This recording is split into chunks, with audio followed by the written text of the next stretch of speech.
Okay, let's unpack this. Today, we're stepping into some truly unsettling real-life accounts, stories that really twist the whole idea of a carefree childhood outing. And they all center around, one seemingly innocent event, the school field trip. Yeah, it's pretty remarkable how these everyday excursions, the ones often filled with excitement and wonder, can just become stages for really profoundly disturbing encounters. Our goal today isn't just to recount the events, but to explore that unexpected darkness that can kind of emerge in supposedly safe environments. We'll look at the subtle red flags, the immediate reactions, and maybe the lasting impact these moments had on the people involved. You should think of this as maybe a stark lesson in vigilance, a powerful reminder that sometimes the real horrors, well, they aren't in fiction. They're in the actual experiences of real people. So get ready, because these stories, they're designed to keep you absolutely riveted. We're starting with a category that feels, particularly insidious, the unseen predators. These are the dangers that come from seemingly normal adults, or maybe strangers just blending into a crowd. Our first account comes from someone who, back in high school, describes attracting the weirdest kinds of people. But the one who really stood out, a 30-year-old neighbor named Jonathan. And he lived with his grandmother, didn't have a job. Exactly. And he developed this really unsettling fixation on the narrator, who was just a high school girl living down the street. From her point of view, at first, he was just this, quirky, nerdy guy. But Jonathan's initial behavior, it wasn't just weird, was it? It really shows those early stages of grooming. How so? Well, he'd constantly warn her about boys her own age, subtly trying to undermine her friendships, right? Hinting she should look for an older man who was more mature, implying, that he was that man. Exactly. That attempt to isolate her and position himself as the safe choice is a huge red flag. And then it escalated. The school had this annual outside science day in a local park. Jonathan knew about it, asked her which day she'd be there, and then he just showed up, uninvited. Wow. The narrator and her best friend Rebecca were just talking deep in conversation, and she feels this hand on her shoulder. It's Jonathan. It just appears. Yeah. He awkwardly tries to get her to come over to his house, even suggesting bringing Rebecca too, which the narrator said was even creepier. Definitely creepier. So they try to walk away, and that's when Jonathan grabs her ankle, pulls her down, she falls, gets wood chips in her mouth. Oh my God. And he starts dragging her away, kind of obscured by a swing set, just far enough from the teachers that they wouldn't easily see what was happening. That image being dragged away, hidden like that. That's terrifying. And Rebecca's reaction here, it's so crucial. Oh, she did. Yeah, instead of freezing, she punched him right in the nose and screamed for the teachers. That direct, loud intervention, not just calling for help, but screaming. That's often what disrupts an attacker and gets attention. It worked. The teachers came running. But what's really tragic, though, is the narrator's decision not to report him later. She was afraid she'd get into trouble. That fear. It seems so common for young people. It really does. And it raises that question that, how can we make reporting safer? So survivors aren't victimized again by the process itself. It's a question we desperately need answers to.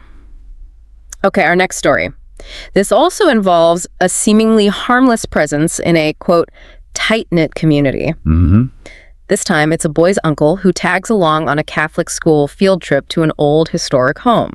And the uncle was described as, well, very strange, weird mustache, creepy sunglasses. Impossible to tell where he was looking. And it's remarkable, isn't it, how that perceived safety in a closed group can actually create vulnerabilities, allows these bad actors to slip in unnoticed. Right. Nobody batted an eye that he was there. Exactly. So initially, the narrator just felt this weight of his gaze, right? Yeah. But dismissed him as maybe an overbearing helicopter parent. But that gut feeling that something was off. It turned out to be profoundly accurate. That unsettling feeling just grew. When the students split into smaller groups, the narrator ended up with this strange uncle. Oh, great. He barely spoke, but engaged in what the narrator called some pretty strange touching, like petting my hair or adjusting my shirt. Those little things that just feel wrong. Exactly. Made the narrator extremely uncomfortable. And it was obvious that Uncle was focused on him, pretty much ignoring his own nephew, the other kids. Thankfully, a teacher noticed this very strange behavior. Yeah, and stepped in quickly. The uncle apparently made a hurried exit.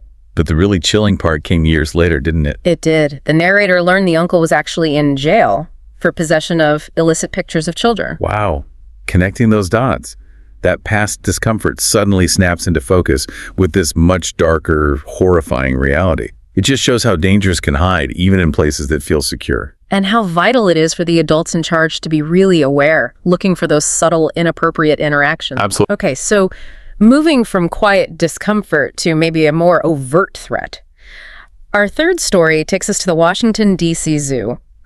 This is through the eyes of a very young girl, maybe 6 or 7, just totally mesmerized by the animals. And at that age, like, the whole concept of child predators is just completely foreign, right? Totally. She couldn't grasp the sinister side of what was about to happen, made her really vulnerable. So what happened? She's by the snake exhibit, notices a man a few feet away taking pictures, but the angle is weird. He's positioned so she's between him and the snakes. Okay, that's odd. So she politely moves, and he follows her, keeps taking pictures. Yeah. Man, sunglasses, mustache, asks her, in what she remembers is a really creepy voice, to take a pose. And She's totally innocent, thinks maybe she's going to be a supermodel, and happily does it. This whole creepy pattern repeats later at the lion exhibit. Ugh.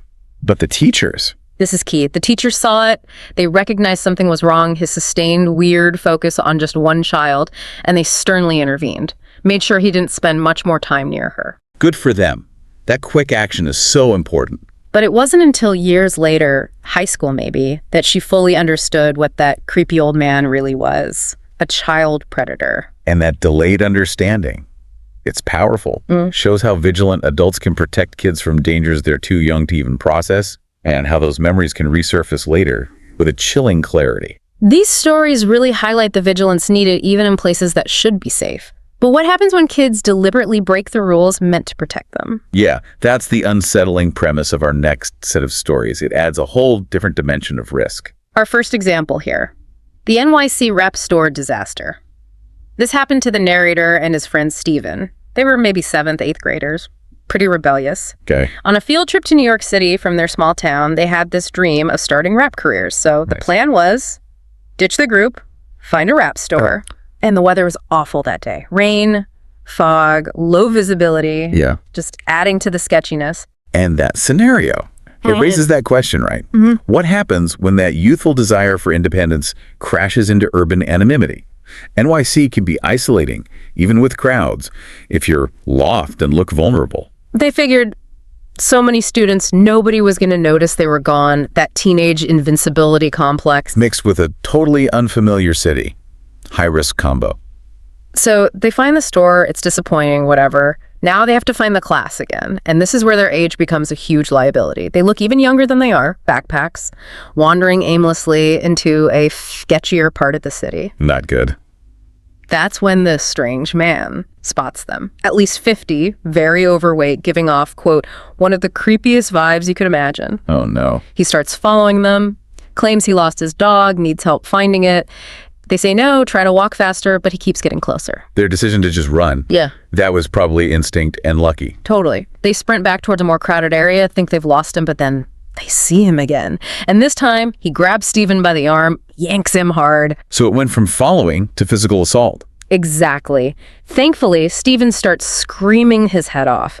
And just by chance, a stranger nearby hears it, sees what's happening, and tells the creepy guy to buzz off. Wow, lucky break with a stranger intervening. Huge break. And even luckier, their teachers happened to be nearby, heard Steven screaming, and found them. They must have been furious. Beyond furious, they got in massive trouble. One male teacher apparently gave them this massive rant, warning them, if we had been a little less lucky that day, we both could have ended up dead. A harsh reality check. The narrator says that whole traumatic event was what finally straightened him out, really highlights the danger of being isolated and vulnerable. And the importance of intervention, whether from a stranger or finding your group. Okay, our next story, also NYC, echoes that rebellion theme, but the outcome is even more terrifying. This time, it's 6th graders. The narrator and her friend Olivia linger behind to go shopping alone. And this highlights that false sense of security, doesn't it? Thinking, oh, there are tons of people around, we'll be fine. Right. But predators can still operate in crowds looking for targets who seem isolated, like these 2 young girls. So what happened to them? A man noticed them, started calling out, offering more clothes, jewelry if they'd just come with him. Classic luring tactic. They ignored him, tried to walk away faster, but he started following, getting kind of angry. Then They made a really bad decision. Oh. They figured going into a dark alley would deter him, make him leave them alone. Oh, no, never go into an alley. Exactly. He followed them right in. And that's when his whole demeanor just flipped. No more pretending to be nice. What did he do? Started talking about how he's going to kill us, how they're never going to find her bodies, how much fun he's going to have with us, all while smiling this horrible, deranged grin. And then he pulled out a knife. Oh, my God. A knife. Terrifying. Olivia screamed, "Run!" and they just bolted out of the alley, scraped themselves up against walls, totally frantic escape, got injured. Just pure panic. Yeah, it's horrific. But the detail that haunts the narrator the most. Later, looking at a class photo from that trip, she saw his face. Mostly hidden in the background, but unmistakably him, with that same deranged grin. Chilling. That underscores the deep, lasting trauma, doesn't it? Seeing him again, even in a photo, Yeah. that fear doesn't just go away. No, she says they're still terrified of cities because of it. Physical escape doesn't mean psychological freedom. Not at all. A stark reminder of how quickly things can escalate. These stories really show how breaking rules in unfamiliar places can lead to disaster. Now let's shift focus again, exploring maybe more complex truths about trust, boundaries, and human behavior, even among people we think we know. Right. Sometimes the danger isn't a stranger. Exactly. We start with a story involving a high school friend named Jack. He's described as having a streak of rebellion, loving to make people feel bad, even being something of a sadist. That description alone is worrying. The narrator, who's male, ended up rooming with this guy, Jack, on a high school field trip to Disney World. Okay, so friends, but with this underlying darkness in Jack's description. Yeah, and this situation really makes you think, how do you navigate relationships when there are these kinds of underlying issues that could lead to a total breach of trust and safety? It's unsettling because the harm comes from someone considered a friend, right? Someone you've shared good times with. The trip itself started okay. Fun, innocent pranks, reminding the narrator of their earlier bond. But things changed back at the hotel. How so? One night, the narrator was half asleep. Jack woke him up, came over to his bed, and started doing things of a certain intimate nature. He assaulted him. The narrator calls it simply traumatic. That's incredibly difficult, and the aftermath. He made the decision not to report it. He was afraid of what people would think, worried about his reputation, specifically that people might think he was gay. And that fear, the societal pressure, it highlights the huge internal conflicts that stop victims, especially young men, from speaking out or seeking help. Absolutely. The experience had this profound, lasting psychological impact. He eventually blocked Jack completely, moved away, has no plans to ever go back to his hometown. Wow. It just shows how unaddressed trauma can really dictate your life choices, leaving these deep, invisible scars. Yeah. Our next story involves a popular high school girl and a boy she was talking to named Jake. She found him compassionate, but others didn't like him. Even her dog reacted badly to him. She notes, there is something about him that isn't quite right. Those alarm bells, right? Whether it's your gut or even an animal's reaction, that's often our primitive threat detection firing off. It's so important to teach young people to listen to those warnings. Even when society pressures you to be polite or dismiss it because someone seems nice. Especially then, trusting that internal feeling is crucial. So the incident happened on a field trip to the theme park. She got soaked on a water slide, went to the girls' locker room to change, and Jake followed her in. Into the girls' locker room. Yeah. Even though it was clearly marked. Then he started touching her, very inappropriately. His breathing got heavier and heavier, making these grunting noises. Oh, that's incredibly disturbing. What did she do? Her courage here is really something. She yelled at him to stop and just left the locker room immediately. Good for her. Yeah. Empowering yourself even in that awful moment. She waited outside, and when he finally came out, all out of breath and awkward, that was it. The connection was instantly severed. But she didn't fully realize what he was likely doing until later. Right. It was only afterwards she processed the disturbing reality of his actions, a huge betrayal of trust from someone she'd been trying to connect with. It really underscores how setting boundaries, even when terrified, is vital for self-preservation. Absolutely critical. Okay, for our final story in this section, we turn to a 14-year-old boy on an island field trip. A shy classmate named Jane developed this obsessive and really uncomfortable fixation on him. It's fascinating and also deeply unsettling to see how that behavior escalated, isn't it? From what might seem like innocent closeness to, well, outright stalking. Totally. And it raises that challenge. Yeah. How do you set boundaries when someone's behavior is making you that uncomfortable, especially if you suspect there might be deeper issues driving it? It's a tough line to walk. Jane's actions just kept getting worse. Excessive photo taking, constant touching and hugging, following him everywhere. Wow. She even went into his hotel room, asked for water when there was none in her room, and then just wouldn't leave. That's crossing a major boundary. The peak, though, was when she literally stalked him and a friend while they were out for a walk. He actually had to hide behind a rock near a police station to get away from her. You had to hide from her. That's intense. Yeah. And eventually, his best friend had to intervene, went to her room, and basically told her to screw off, which sounds harsh, but... Probably necessary at that point, right? Yeah. Prioritizing the narrator's safety. Yeah, definitely. But the really complex, tragic part came out later. Jane was apparently severely depressed, had a history of self-harm, multiple overdoses. There were rumors she'd been institutionalized. Oh, that adds such a layer of difficulty. It prompts that really hard reflection, doesn't it? Balancing empathy for someone clearly suffering with the absolute need for self-preservation and setting firm boundaries for your own safety. It really does. It shows that even people who are troubled can still pose a threat, and your own safety has to come first. It's a very difficult truth. We've covered a lot of really unsettling ground.